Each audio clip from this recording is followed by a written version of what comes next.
فبأي آلاء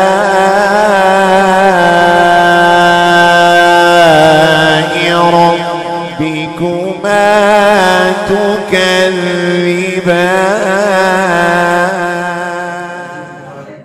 صلاة وسلاما عليك يا رسول الله صلی اللہ تعالی علیہ وسلم.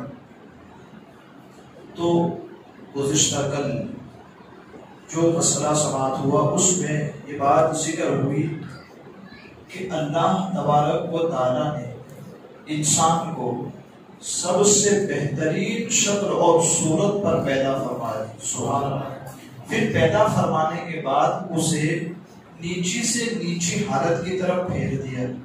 یہ نیچی سے نیچی حالت کون سی؟ لقد خلقنا الانسان فی احسن تقویم ثم رددناہ اسفل سافلین. انسان کو نیچی سے نیچی حالت کی طرف پھیرا. اس کا تھوڑا سا تذکرہ ہوا. اس میں ایک بات یہ بھی ہے کہ جو پیدائش کے وقت جب اسے پیدا کیا اس وقت بھی وہ کمزور تھا. اس کے پاس اپنی کوئی طاقت نہیں تھی. پھر جب جیسے جیسے دن بڑھتے گئے طاقت آتی گئی اور ایک وقت وہ آیا کہ وہ مضبوط انسان بن گئے. ٹھیک ہے. ایک یہ مسئلہ. یہی مضبوط انسان پھر دن گزرتے گئے پھر کمزور ہوتا ہے. کس انداز سے؟ جس انداز سے بچپن سے جوانی کی طرف گیا تو کمزوری سے طاقت کی طرف گیا. اب جب جوان ہوا تو اب جب بڑھاپے کی طرف آتا ہے تو پھر وہی مسئلہ کیا؟ طاقت سے کمزوری کی طرف جاتا ہے. کمزوری سے طاقت اور طاقت سے پھر کمزوری کی طرف جاتا ہے. تو یہ اللہ فرماتے ہیں کیا ہم نے اسے نیچی سے نیچی حالت کی طرف پھیرا کہ طاقت دی پھر مضبوط ہوا. جب مضبوط ہوا تو پھر ہم نے اسے کمزور کر دیا. اب حالت کیا تھی اس کی؟ جیسے بچپن میں اپنی حاجت خود نہیں پوری کر سکتا اسی طرح اب بڑھاپے میں بھی حالت اس کی یہ ہو گئی کہ اب وہ اپنی حاجت اور ضرورت خود سے پوری نہیں کر سکتا. کسی کا محتاج ہے وہ. یا یہ ذکر ہوا کہ پیدائش کے بعد طاقت اور قوت دینا اور اس کے بعد کمزوری کی طرف لوٹا دینا اس بات کی دلیل ہے. تو پھر جو ذات پہلے کمزور ہو تو پھر طاقت دے, طاقت دینے کے بعد پھر کمزوری کی طرف پھیر دے تو پھر وہی ذات مرنے کے بعد دوبارہ زندہ کرنے پر بھی قادر ہے. سبحان اللہ. جب ہم کچھ نہیں تھے تو اس نے بنا دیے, تو جب کچھ ہے تو پھر وہ دوبارہ پیدا کرنے پر تبارک و تعالیٰ قادر. اسی کی مثال جو سورہ یاسین میں ہم پڑھتے ہیں کبھی کبھی وَمَن نُعَمِّرْهُ نُنَكِّسْهُ فِي الْخَلْقِ أَفَلَا تَعْقِلُونَ.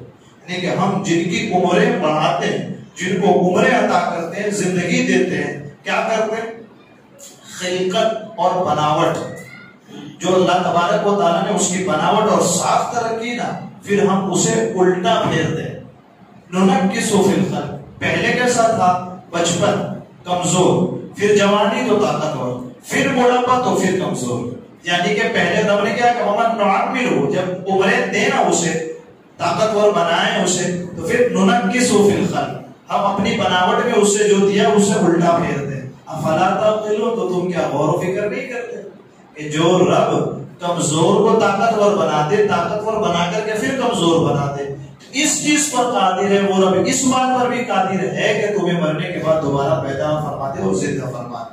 اس بات کی طرف اشارہ کیا گیا ایک نقطے کے ایک تفسیر کے اعتبار سے.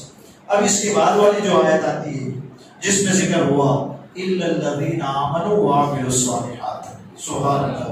مگر وہ جو ایمان لاتے ہیں اور نیک عمل کرتے ہیں. کیا فَلَهُمْ أَجْرٌ غَيْرُ مَمْنُونٍ. اللہ فرماتا ہے ان کے کاموں کا بے انتہا اجر و ثواب ہم انہیں عطا کریں گے. سبحان اللہ. بے انتہا, جس کی کوئی انتہائی نہیں ہے ویسا ثواب انہیں دیا جائے. کس بنیاد پر؟ اب اس کی تفصیل سنیں کہ جو لوگ ایمان لائے انہوں نے اچھے کام کیے تو ان کے لیے بے انتہا ثواب ہے. یہ اللہ کا وعدہ ہے. اگرچہ بڑھاپے کی کمزوری کے باعث, کمزور ہوتا ہے نا بڑھاپے میں انسان, تو کمزوری کے سبب اب نمازیں ادا نہیں کر سکتا. اگر 17 ہے تو پھر 9 پڑھ لیتا ہے, 7 ہے تو 5 پڑھتا ہے. تو بڑھاپے کی کمزوری کے باعث اگر وہ جوانی میں اگر کثرت سے عبادت کرتا تھا, اس نے اپنی جوانی عبادت میں گزاری تھی, تو اس بڑھاپے میں جو عبادت نہیں بجا لا سکتا اس کے اس عمل سے کچھ کمی نہیں کی جائے گی، بلکہ بڑھاپے میں بھی جوانی کی طرح اسے ثواب دیا جائے گا۔ سبحان اللہ، یہ ایک چیز ہے کہ اللہ تبارک و تعالیٰ اپنے کرم سے انہیں وہی اجر عطا کرے گا جو اجر انہیں جوانی میں طاقت کے ساتھ عبادت کرنے پر دیا جاتا تھا۔ اب بڑھاپے میں اگر کمزوری کے سبب ادا نہیں کر سکتا تب بھی اللہ وہی اجر عطا فرمائے گا۔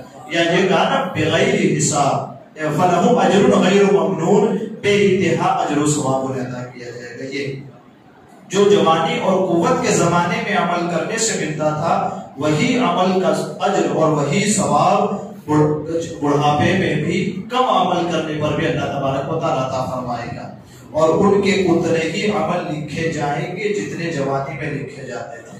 سبحان اللہ۔ اور جہنم کے سب سے نچلے درجے جو ٹھکانہ ہوگا نا، وہ ان کا جہنم کا سب سے نچلا درجہ ٹھکانہ نہیں بنے گا۔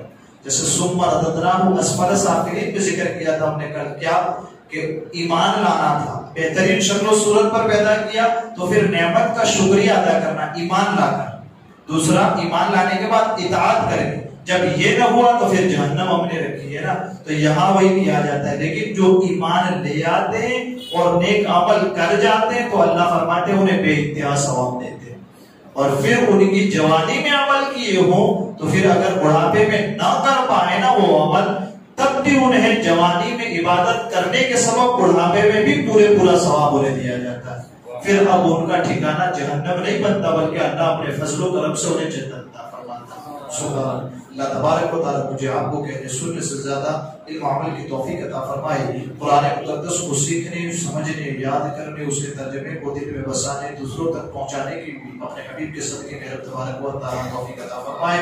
ہمارے کہنے میں سننے میں عمدن سہون کوئی خطا ہوئی ہو اللہ عز و جل اسے معاف فرمائے۔ وصلی اللہ تعالی علی خیر خلقہ محمد وعلی آلہ وصحبہ اجمعین برحمتک یا رب۔